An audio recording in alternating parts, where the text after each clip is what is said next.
Hit that like button, hit that sub button. Follow that IG page, man. Let's get straight into it. Academics, man, the voice is gonna be very fucking biased. You know, the voice is gonna be very, very biased, and we're not gonna get good coverage. During, like, when we watch the actual conversations about, like, breaking down the songs and who actually had a better song, I can't even watch academics or, like, the people that I usually watch on an everyday basis because I already know they're gonna come with some bullshit. The only reason I'm reacting to this is because he have outside people that he's calling and getting their opinion. So now we're getting a little bit more of a balanced opinion. If it was just Ack on this bitch talking to himself, nigga, he would have act like Kendrick really on the clock. But luckily, everybody is telling him, no, sir, not quite. Not fucking quite. Let's see what happened with this shit, man.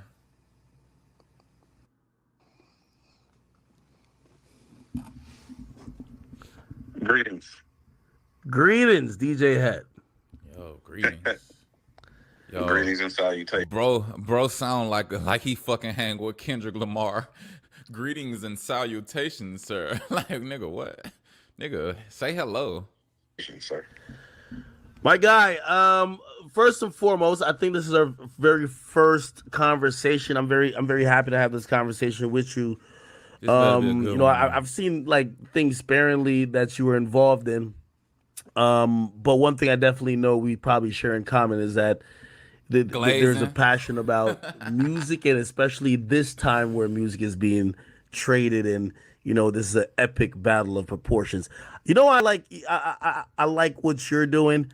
Is you're actually, bro, on God, the only shit y'all got in common is that nigga is, you know, unanimously on Kendrick's side, and your ass is unanimously on Drake's side, which it makes sense for him because I think he's like family with these TDE guys. He's gonna say that, but Ack, it kind of makes sense, but it still don't make sense because Ack, you literally got the biggest media platform. You can't be biased.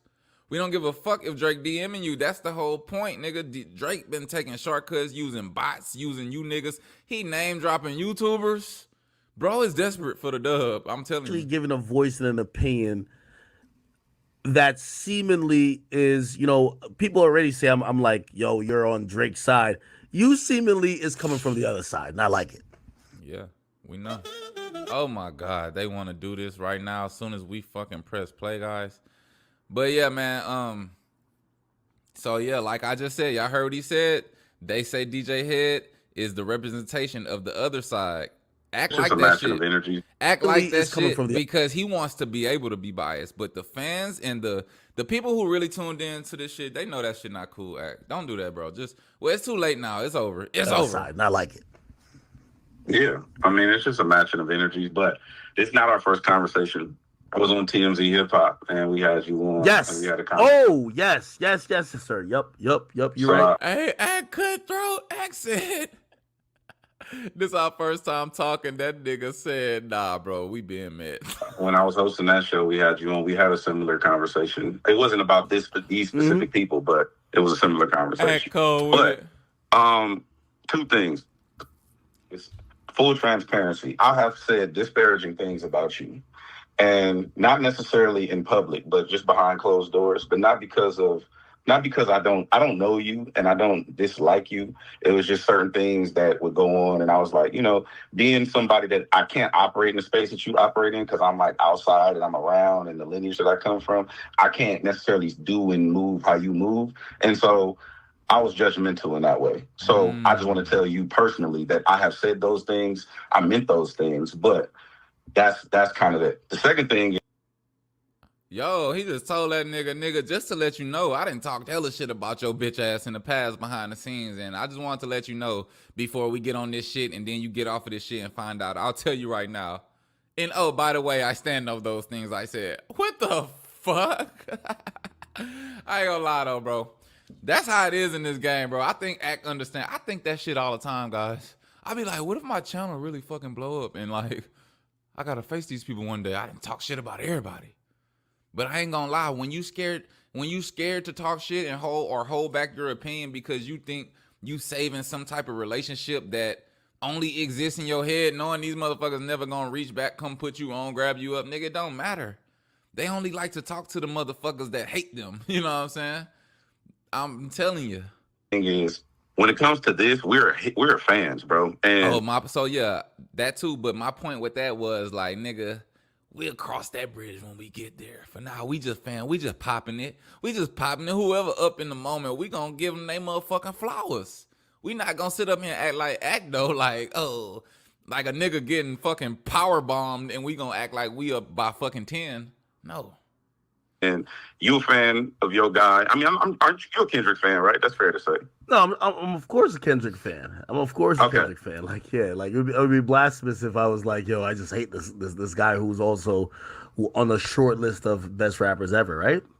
No, for sure. Okay, so fans of the culture, but one thing that people have overlooked in this whole situation is like, these are my actual homies. Like, we all started together. You know what I'm saying? Like, TDE started in 2004. I was around since 2006. Like, I'm on the Ab Soul album that we recorded in the back house. I did the interview that Dot did to change his name to Kendrick Lamar. We did on our show. It was before they were called podcasts, called Homegrown Radios on YouTube. So, like, these are my homies for real. You know what I mean? Mm-hmm. So it was personal. It's a personal thing, even though I'm able to... basically saying, nigga, he got a reason to be on TDE. You just dick sucking. You don't even know Drake in real life. You know what I'm saying? You don't even know the boy besides a fucking DM. Ack. He went laid in the bed with Bobby fucking Althoff. Able to be objective when it comes to the sport, nigga, you know Ack wanted to be in that bed, man. It's all jokes, Ack. It's all jokes, Ack. Stuff like that. We comedians too, when baby. It comes to like us choosing sides and stuff like that, I'm the most biased nigga in the industry, bro. I've been biased. He can relate.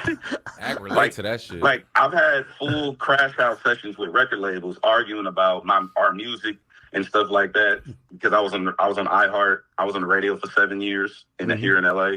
I just left last year or 2 years ago, whatever the case may be. But I'm completely 100% biased to everything West Coast. Now, see, these niggas got accolades though. They worked at iHeart. The other nigga, Elliot, motherfucking Apple. So they know how to judge. They know they shit. But he is admitting, these are my niggas, though.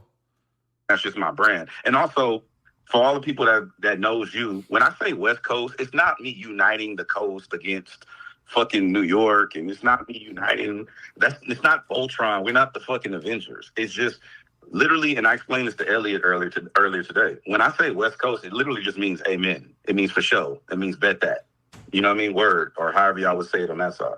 So whenever I end shit with West Coast, it's not like, yeah, everybody fuck them niggas. Like, that's not what I'm saying. So when it comes to this specific thing, though, I have been completely biased because you've been biased. And thank you. Not necessarily in counter with your bias. I'm glad. I like that, nigga. I like that. We got one nigga representing the media in the one-sided way. We need another motherfucker to make it just completely biased the other way. You feel me? If I was in that position, trust me, it'll be me, guys. It'll be me. Now, everybody know goddamn Wave got to listen to Drake on an everyday basis more than he ever fucking listened to Kendrick Lamar in his life, guys. But I got to keep it real when it comes to fucking hip-hop and rap battling, guys. Because you've been biased.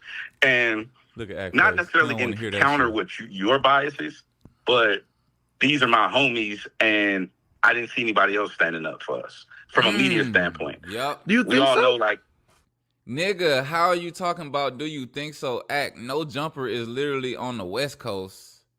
A West Coast platform, and you got Adam 22 doing the fucking fool every day. You got fucking pathetic Flacco sitting up here acting like no shit that Kendrick ever said was legendary. And this a whole West Coast, this a whole media company that has a representation of the West Coast. And they up here painting it like Drake is washing a West Coast artist every day. And it's obviously, I can see if it was close or if it was like debatable. This shit not really even debatable. It's only niggas that like want Drake to come grace their platform with this weird shit. I mean, from a media standpoint, who else has really gotten the street? Well, maybe not on a bias level, but I feel like the majority of like all journalists that covers hip hop, especially the ones who've been around for a while, you know, it always, and this is how I viewed it, it always felt like they preferred a artist that was more to that quintessential traditional concept of an MC like a Kendrick Lamar, as opposed to Drake, the guy from Canada who has had this like non-traditional run that's also a half a pop star. Like I feel like people have always respected the traditional MC over this new guy. You know what I mean? Yeah. So again, I remember there was a time that it was almost blasphemous to say that Drake was one of the best rappers ever. Like, yeah, bro, but that shit was like so long ago, nigga. That was so long ago. Like, it's clips resurfacing now of Lil Wayne telling Drake, man, I told Drake just stay on some Canadian shit. Bro, this shit was so long ago, bro. Drake, we been let that shit go, bro. Drake been the greatest the past 10 years flat out. He been in the game for 15. Or to even compare, we been let that little, he's not street enough, he's too, nigga, we been let that go, bro. Compare him to even a Jay. And I remember, like, I used to start throwing him in my top, like, you know, my all-time top, like, you know, top 5 list or whatever. And I remember a lot of journalists, shit, even on Everyday Struggle, people were like, yo, your list is kind of like whack for even having somebody like that in it. But I think over time, with his consistency and, you know, with his dominance, people accepted it. So I don't remember you know, that. I don't remember that, guys. Maybe I'm fucking, because I ain't gonna lie, 2016, I wasn't too up into all this little social media, and I really wasn't realizing that people was forming opinions online and getting popular off of the shit. So I wasn't really paying attention, but I never felt like, oh, nigga, Drake been in the fucking top 10 since. Bro, you talking about Everyday Struggle days. That was like 2017, 2018 and shit. Drake was already in the fucking greatest of all time then. Like, he was already top 5 to me. By 2016, he already had Take Care and Views and all that shit. And he just killed Meek Mill's whole career. He was already top 5, gangy. I've never thought that he was the favorite by even journalists or like our most media personality perspective. Nigga, he was top 5 when he dropped Just Hold On, We Coming Home, nigga. Just Hold On, We Going Home. That was like his first fucking album. When he dropped that shit, we knew, nigga, oh, this nigga different.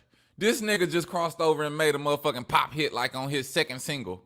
What the fuck? We knew he was different at that moment.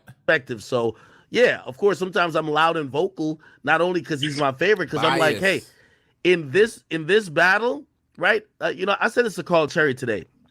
I said, Carl, even though he's been more popular don't mean you're the favorite. He was the underdog going into the Meek battle, because everyone kept saying Meek was the guy with nappy braids who used to rap on the corner. This other guy was the guy from Degrassi who, yeah, he does some great songs, but battling is like, it's almost like it's. Don't even fucking bring that up, bro. Don't even bring the Degrassi pass up, because if you start bringing all that shit into light right now, we gonna start considering it, bro. If you really start considering where Drake come from and how he talk and how he was raised and all the shit he was doing before rap, man, he was grabbing booties on the big screen, man. I'm talking about guy booties and shit. Come on, we don't want to bring that up, because then, nigga, we forgot about all that. I just said, nigga, we been not stop giving a fuck about that, because the music was good, but don't bring it back in the midst of this battle, because that's going to disqualify Drake even more if we keeping it honest. It's in the DNA of an MC, right? It's in the DNA of the culture. And I do think that people always thought that Drake was just too much of a pop guy to really get the battle scars or even the battle rep for doing all that. Of course, he proved himself, but going against Kendrick, I thought a lot of people said, yo, Kendrick's going to take this guy's head off. Kendrick is the quintessential traditional MC. And I'm with you, Ak.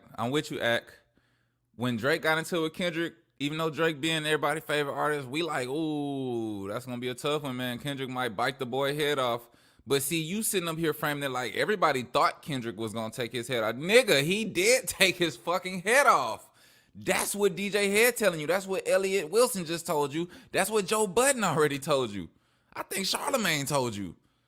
Nigga, Kendrick killed them, bro. Drake went off to fucking Turks, bro. He and Turks popping perks. Whether he got a daughter or not, fuck all that shit. Correct. But you know why you feel that way though, right? Tell me.